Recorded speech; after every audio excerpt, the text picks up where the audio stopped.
한국인의 정서는 새해를 맞이하면 인사, 새해 복 많이 받으시오. 근데 새해 복 많이 받으세요. 이 말 속에는 우리 인생의 모든 행복, 건강, 축복, 풍성 이런 모든 것들이 다 함유되어 있습니다. 그래서 저는 한국 사람들이 이 새해 복 많이 받으세요. 이렇게 인사를 나눌 때는 마음속에 어떤 울림이 있고 감동을 받습니다. 우리 이 시간 앞뒤에 있는 분들, 옆에 있는 분들과 새해 복 많이 받으십시다. 인사 나누시기 바랍니다. 새해 복 많이 받으세요.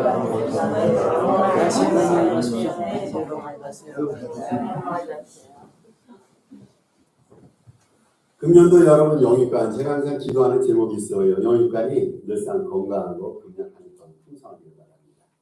우리 성도님들의 가정 속에 금년 한 해는 행복, 기쁨, 평안이 가득 차기를 바랍니다. 안 좋은 일도 살다 보면 일어날 수가 있지만 금년에는 좋은 일만 많이 일어났으면 좋겠어요. 안 좋은 일이 일어난다 할지라도 빨리빨리 지나가고 복된 일, 아름다운 일, 하나님 앞에 영광 누리는 이런 축복스러운 일들이 많이 일어났으면 좋겠습니다.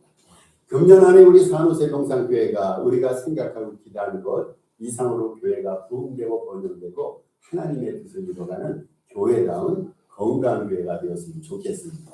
그러한 바람을 가지고 최선을 다하시고 노력하시고 열심히 다해 주시기 바랍니다.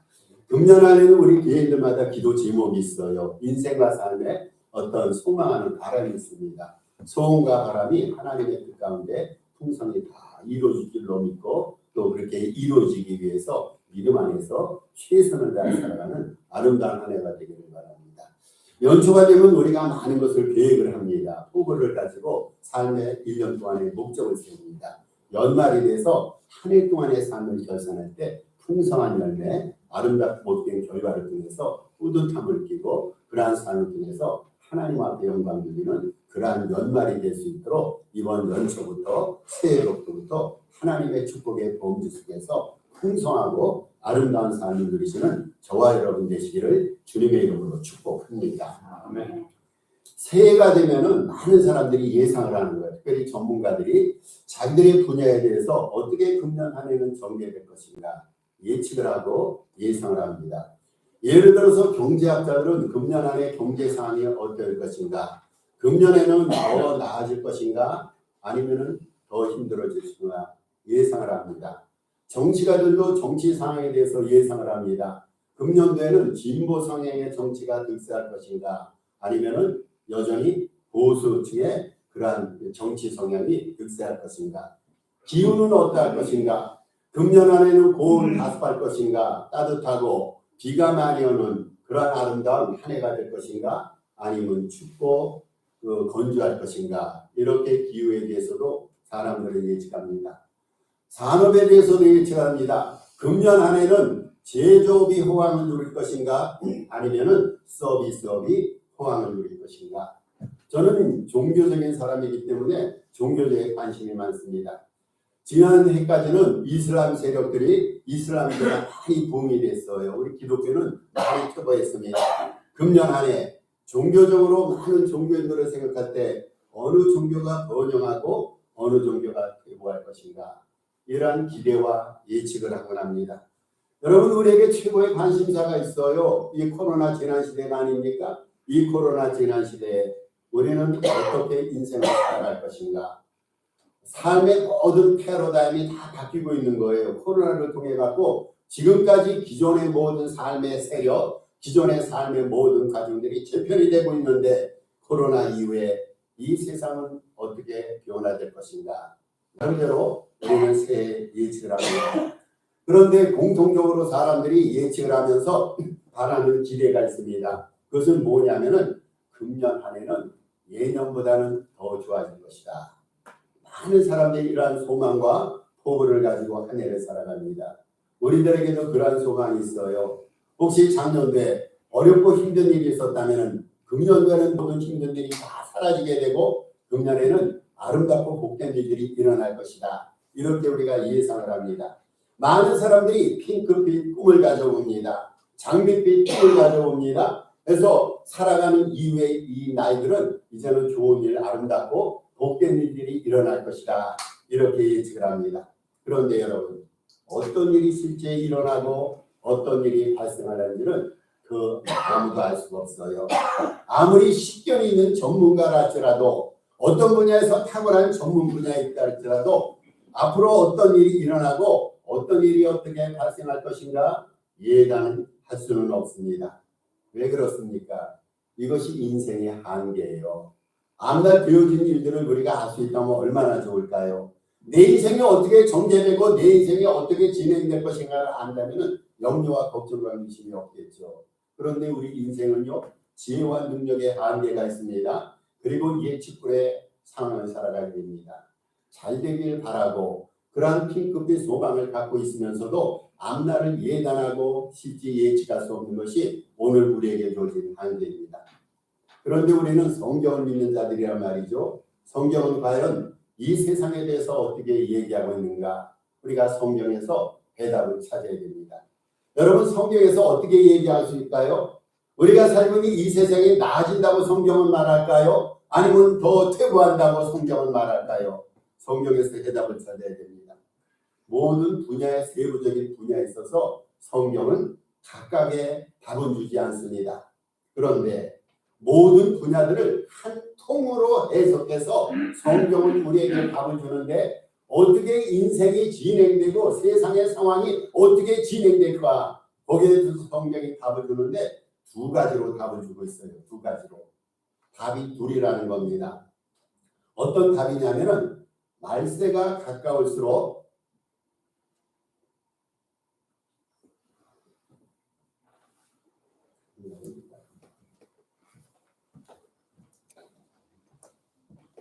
됐습니다.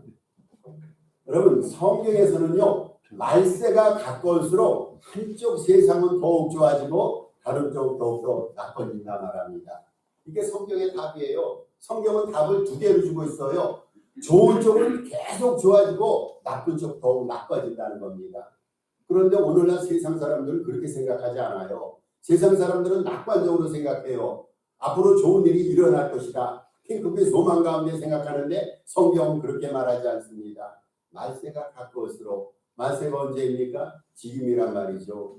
한쪽 세상은 더욱 좋아지는데 다른 쪽은 더욱 나빠진다라고 말합니다. 이 둘이 확연히 대비가 되는 것이죠. 디모데후서 3장에서 사도 바울이 이렇게 일러줍니다. 말세에 고통하는 때가 이르느니 악한 자들과 속이는 자들은 더욱 악해져서 속이기도 하고 속기도 하나니, 말세가 가까울수록 악한 자들은요 더욱 악해진다는 거예요. 여러분, 예수를 안 믿는 자들, 지금까지 주님을 안 믿고 악속에 살아갔던 자들은요 더욱더 악해진다라고 성경은 말합니다. 반면에 의인이 사는 세상은요 더욱더 의로워지고 더욱더 빛을 발한다 말합니다.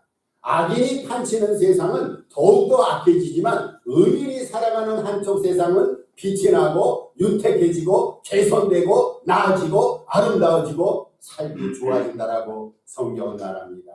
오늘 본문 말씀이 우리에게 그것을 증가하고 있어요. 로마서 13장 12절에서 사도 바울이 오늘 본문입니다. 밤이 깊고 낮이 가까웠으니 그러므로 우리가 어둠의 일을 벗고 빛의 갑옷을 입자. 여러분, 지금이 어떤 시대라고요? 낮의 시대라는 겁니다. 빛이 비추는 시대랍니다. 안 믿는 사람들은 이 시대가 어둠의 시대입니다. 그런데 예수 믿고 말씀을 따르는 우리들에게 낮이 가까운 빛의 시대라는 거예요. 에베소서 5장 8절에서 사도 바울이 이렇게 말하죠. 너희가 전에는 어둠이더니 이제는 주 안에서 빛이라. 빛의 자녀들처럼 행하라 했어요. 예수 믿는 자들에게 이 시대가 빛의 시대라는 거예요. 밝은 시대라는 겁니다. 어두운 시대가 아니라는 거, 의로운 시대라는 거예요. 개선되는 시대라는 겁니다. 우리가 살아가는 나는 좀 더 좋아지고 아름답고 복되고 행복해지는 그러한 나날들이라고 성경은 말합니다. 빛의 갑옷을 입고, 그래서 우리들은 빛의 자녀처럼 살아야 됩니다. 빛의 갑옷을 입고 빛의 자녀처럼 살아야 되는데, 그러려면 어떻게 해야 될까요? 우리가 빛의 자녀로 살려면 오늘 본문 말씀에서 첫째로 우리는 말씀의 인도를 받아야 됩니다. 여러분, 우리가 누구라고요? 우리는 빛의 자녀예요. 어둠의 자녀가 아니라고 성경은 분명히 말합니다. 세상 사람이 살아갈 때 예측불허의 삶을 살아가지만 우리가 살고 있는 세상은 하나님께서 주시는 빛으로 인해서 더 나아지고 바람직하고 행복해지는데 그 속에서의 빛의 자녀로서의 삶을 우리가 살아가는데 이러한 빛의 자녀로서 끊임없이 아름다운 삶을 살기 위해서 하나님의 말씀에 인도를 받아야 된다는 거예요. 여러분, 하나님의 말씀을 왜 우리가 인도함을 받아야 됩니까? 말씀에는 시행착오가 없기 때문이에요. 하나님의 말씀에 실수가 있습니까? 하나님의 말씀에 거짓이 있습니까? 하나님의 말씀은 온전합니다. 정리합니다. 하나님의 말씀은 순결합니다. 여러분, 우리가 하나님의 말씀을 따라 살아가면요, 점차 악해져가는 세상에서 우리는 거룩하게 살 수가 있어요. 빛되게 살 수가 있어요. 착하게 살 수가 있습니다. 하나님의 말씀은 우리로 하여금 거룩한 빛된 삶을 살아가기에 충분한 영적인 에너지와 지혜를 우리에게 공급해 주는 거예요. 우리가 하나님의 말씀에 하나님께서 삶을 누리게 되면 그 하나님의 말씀이 우리로 하여금 온전한 사람으로 준비시켜 주는 거예요. 성경이 그렇게 말합니다. 하나님의 말씀을 따라 살아가면요, 우리가 온전한 사람이 된다는 거예요. 온전한 사람이 어떤 사람입니까? 빛의 사람입니다. 빛의 자녀로서의 삶을 말합니다. 하나님의 말씀은 좋은 사람, 좋은 세상을 만드는 절대적이며 포괄적인 도구입니다. 하나님의 말씀에 대해서 한마디로 정의를 내릴 수 있는 것이 바로 이 문장이에요. 우리가 하나님의 말씀을 따라 살아가요. 그럼 우리가 좋은 사람이 된단 말이죠. 좋은 세상을 만들어갈 수가 있어요. 반대로 우리가 하나님의 말씀을 따라가지 않습니다. 그러면 이 사람이 아무리 좋게 생각한다 할지라도 우리도 모르는 사이에 어둠 속에 속할 수밖에 없습니다. 여러분, 세상의 원리를 따른다는 거 중요합니다. 우리는 세상 속의 이론으로서 세상의 철학과 원리를 따라 살아가야 됩니다. 그런데 세상의 원리를 그 원리만을 따라 살아가다가는 본인의 의도와는 상관없이 우리는 어쩔 수 없이 세상을 나쁘게 만들어갈 수밖에 없어요. 아니, 정치가 들치고 경제인 들치고 망치기 위해서 일하는 사람이 있습니까? 모두들 열심히 일합니다. 나름대로 선한 의도를 가지고 일합니다. 그런데 그 사람들에게 말씀이 없는 거예요. 말씀의 능력과 지혜가 없다 보니까 열심히 일한다 할지라도 망가지는 경우가 얼마나 많습니까? 처음에는 잘 되리라 생각하고 그렇게 믿어주고 밀어줬어요. 그런데 삶을 누리다 보니까 여전히 어둠 속에서 고통을 받고 여전히 어려움 속에서 삶의 정황이 무너지고 망가지는 경우가 얼마나 많이 있습니까? 말씀을 따르지 않으면요, 자신들의 의도와는 상관없이 어쩔 수 없이 어둠의 삶을 살아갈 수밖에 없습니다. 그런데 우리가 말씀을 따라가요. 여러분, 말씀을 따라가다 보면요, 말씀 속에 담긴 생명력으로 인해서 우리의 의도와 우리의 의지와 우리의 기대와는 상관없이 말씀을 따르는 쪽의 세상은 더욱더 밝아지고 더욱더 아름다워지고 더욱더 개선된다는 거예요. 말씀이 없는 쪽의 세상은요, 어두워진다고 성경은 말합니다. 말씀을 따르는 쪽의 세상은요, 더욱더 아름다워진다고 성경은 말합니다. 그래서 시편 1편에서 시편저자가 뭐라고 말합니까? 복이 있는 사람은 하나님의 말씀을 즐거워하며 주야로 그것을 묵상한다고 했어요. 복 있는 사람, 누가 복 있는 사람입니까? 빛의 자녀로서 아름다운 인생을 살아가는 사람은요, 늘상 하나님의 말씀을 묵상합니다. 금년 한 해 동안에 하나님의 말씀을 묵상하면서 주야로 하나님의 말씀과 씨름하면서 말씀의 사람이 되어 말씀이 주시는 빛과 생명을 받아서 삶의 자리에서 더욱더 행복하고 안전하고 풍성한 열매를 맺어가는 저와 여러분 되기를 주님의 이름으로 축복합니다. 두 번째로 매사 정직히 행해야 됩니다. 빛의 자녀로 살려면요, 매사 정직해야 됩니다. 하나님이 하지 못하는 게 뭐가 있을까요? 하나님이 못하시는 게 없어요. 왜냐하면 우리가 하나님은 전지전능한 하나님이 아닙니까? 하나님은 못하시는 게 없어요. 하나님은 모르시는 게 없습니다. 그것을 신학적인 용어로 전지전능이라 말합니다. 그런데 성경에 보니까 하나님께서 못하시는 게 있어요. 거짓말입니다. 거짓말. 여러분, 성경 찾아보세요. 신구약 66권을 통해서 한 번이라도 하나님께서 거짓말하신 적 있습니까? 하나님께서 거짓을 참이라 말하면서 우리를 오도한 적이 있습니까? 성경 전체에서 나타나는 우리 하나님의 절대 품성이 있다면 정직입니다. 정직. 우리가 하나님을 닮은 자란 말이죠. 그렇다면요, 이 정직이라는 것은 하나님을 닮기를 원하는 우리 기독자들에게 절대 필요한 인생의 덕목입니다. 우리가 기도를 합니다. 기도를 할 때 마지막 문장이 뭡니까? 아멘 아닙니까? 아멘. 예수님 이름으로 기도합니다. 아멘으로 기도합니다. 여러분, 이 아멘이라는 용어는요, 의미가 있어요. 신실하다는 뜻을 갖고 있어요. 그렇다라는 뜻을 갖고 있습니다. 이것을 명사로 의미하면요, 아멘이란 명사의 의미는요, 신뢰입니다. 청직입니다. 우리가 하나님께 앞에 기도하면서 아멘으로 기도합니다. 하나님의 말씀을 들을 때 아멘으로 화답합니다. 그러겠습니다. 라는 정직의 뜻을 지니고 있어요. 아름답고 고상한 삶의 여정에는요, 정직이라는 품격이 담겨 있어요. 반드시 담겨 있습니다. 여러분, 우리가 믿음과 성결, 공평과 의로움의 삶을 살아가기를 원합니다. 그렇다면 우리는요, 반드시 정직해야 됩니다. 한 사람의 인생은요, 업적과 소유에 의해서 평가되는 게 아니에요. 잘 사는 사람 많이 있어요. 공적과 업적에 탁월한 사람 많이 있습니다. 그런데 더 중요한 것은요, 업적과 소유와 위치 등을 통해서 한 사람의 인생이 평가되는 것이 아니라 평소에 정직한 믿음과 신실한 삶을 통해서 그 사람의 인생이 평가되어지는 거예요. 여러분, 이순신 장군이 재물이 얼마나 많이 있었는가 기억하는 사람 없어요. 이순신 장군에게 얼마나 많은 사람의 부하가 쫓고 있었는가 그거 기억하지 않습니다. 그 사람의 궁극정신을 기억합니다. 정직한 나라를 사랑하는 마음을 기억합니다. 정직한 국민들을 사랑하는 마음을 기억합니다. 누군가를 기억할 때는요, 그 사람의 인품을 기억하게 돼요. 업적과 공정이 아닙니다. 그 사람의 소유와 위치와 자리가 아니라 얼마나 그 사람은 성실하게 살았는가, 얼마나 정직하게 살았는가, 그 사람의 믿음과 인품을 두세 사람들이 기억한단 말이죠. 우리의 삶 속에서 정직처럼 귀한 게 있을까요? 여러분, 우리의 인생사를 통해서 하나님께서 기뻐 받으시게 아름다운 삶의 요소가 있는데 정직의 요소보다 더 중요한 요소가 있을까요? 우리는 정직해야 됩니다. 우리들은요, 언제 어디서나 거룩의 양식을 먹으며 정직의 옷을 입어야 됩니다. 우리 정직해야 됩니다. 우리들은 하나님과 그분 말씀 앞에서 정직해야 됩니다. 자신의 양심에도 부끄러움이 없어야 됩니다. 이웃들 앞에서도 절대 정직함으로 주님 닮은 자임을 증거해야 됩니다. 정직에는요, 그 열매가 있어요. 결과가 있어요. 시편 112편 4절에서 시인이 이렇게 말합니다. 정직한 자들에게는 흑암 중에 빛이 일어나나니 그는 자비롭고 긍휼을 많으며 의로운 이로다 했습니다.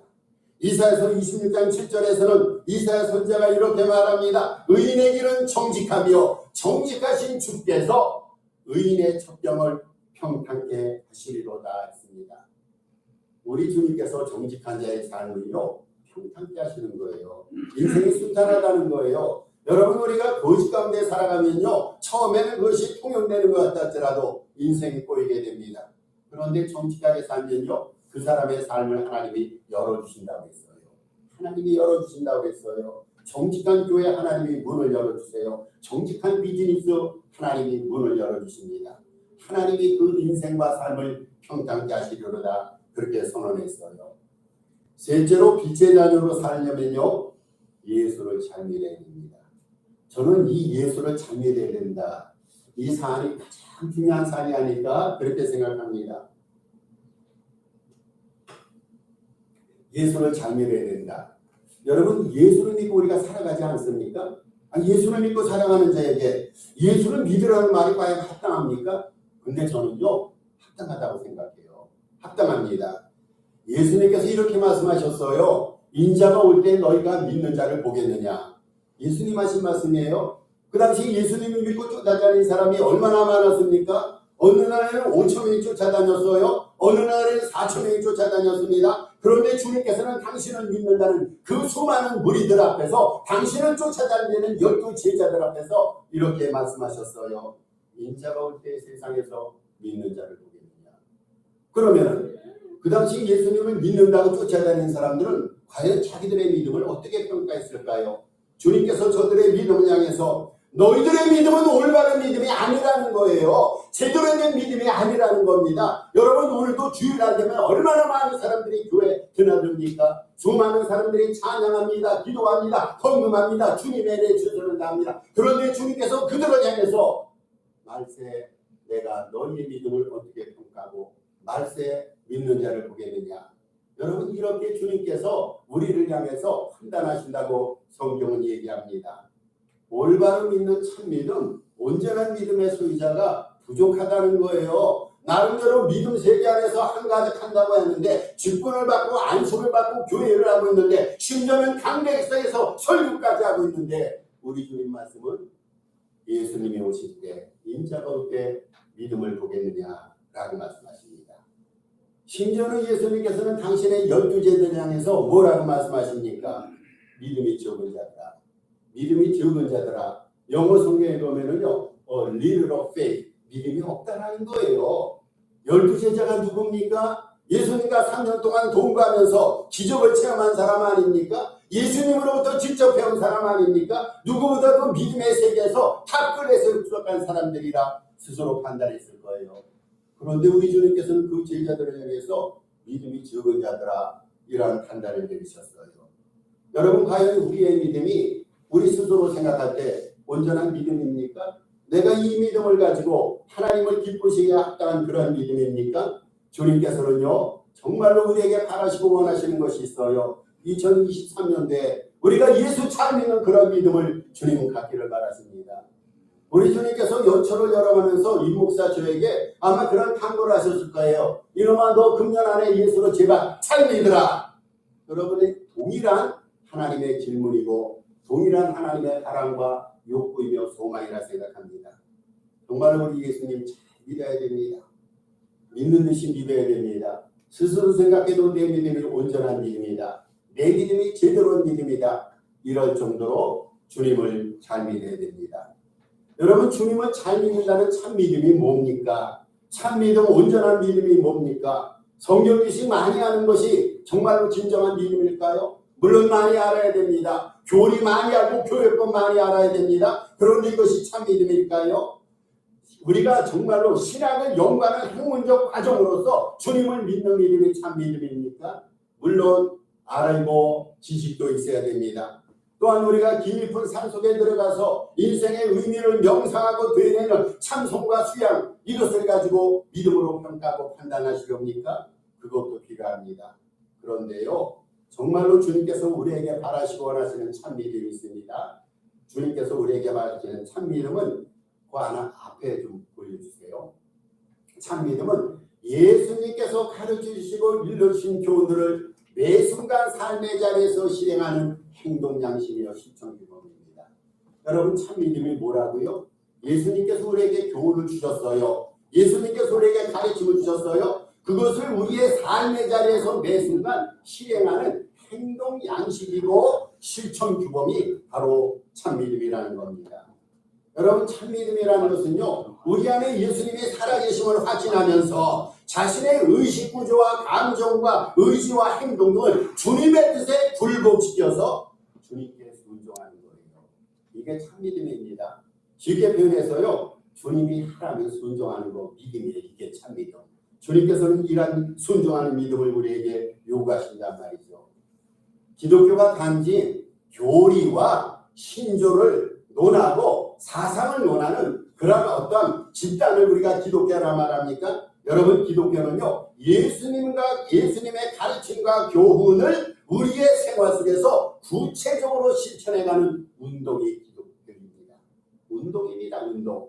사상이 아니에요. 어떤 이념이라든지 주의가 아닙니다. 우리는 민주주의, 공산주의, 경제자유주의 이런 어떤 사상과 이런 어떤 사람들이 만들어놓은 사람들의 정신 세계를 논할 때가 있습니다. 기독교는 그게 아니라는 거예요. 여러분 기독교는 운동이라는 겁니다. 운동은 멈추질 않습니다. 운동은 지속되는 것입니다. 예수님의 생애와 교훈을 내 삶 속에서 실천해가는 운동이 바로 기독교입니다. 운동에는 그래서 생명력이 있는 거예요. 운동은 죽지 않습니다. 운동에는 빛이 있고 활력이 있습니다. 그것이 우리가 몸담고 있는 기독교입니다. 여러분 이렇게 주님을 향한 주님의 가르침과 교훈을 우리 삶 속에서 실천해가는 이러한 운동 있는 믿음을 통해서 우리는 하나님 앞에 영광 돌리게 됩니다.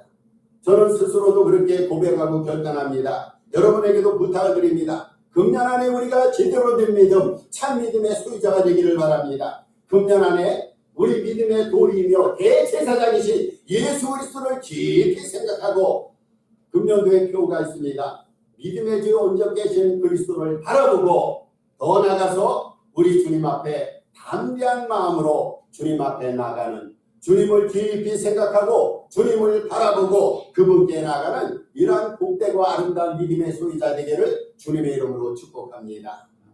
말씀을 변해 주십니다. 전문가들은요, 낙천적으로 앞날을 기대합니다. 잘 될 거야. 좋은 일이 일어날 거예요. 스스로 그게 위안하는 거예요. 어려운 일이 발생할수록 걱정하지 말라고 합니다. 막연한 기대, 핑크빛 꿈을 꾸어봅니다. 이렇게 낙천적으로 예측하는 것과는 달리 우리가 살고 있는 세상이 악해질 수도 있어요. 어두워질 수도 있습니다. 그때 우리들은 이상스러이 여기지 말자라는 거예요. 우리 예수 믿는 자들은요, 넘겨주세요. 예수 믿는 자들은 그럴수록 주님의 말씀을 붙들고 정직하고 의롭게 살아야 됩니다. 믿음의 주여 우리를 온전케 하시는 예수님을 확실히 믿으며 빛된 삶을 살아야 됩니다. 우리가 빛의 자녀로서 빛된 삶을 살 때 어떤 일이 발생합니까? 우리 안에 주님의 빛이 우리를 통해서 주변 세상을 빛나게 하실 거예요. 빛의 자녀로 살아갈 때 우리 안에 계신 주님의 빛이 주변 세계에 퍼져나갑니다. 그래서 주변 세상을 빛나게 할 것입니다. 나로 시작된 주님의 빛이 온 세상, 내 주변의 세상을 아름답게 갖고 올갈 겁니다. 반대로 우리에게 생명과 주님의 빛이 없다면 우리는 온통 어둠 사이에 쌓여서 어둠의 한 해를 살아갈 수밖에 없습니다.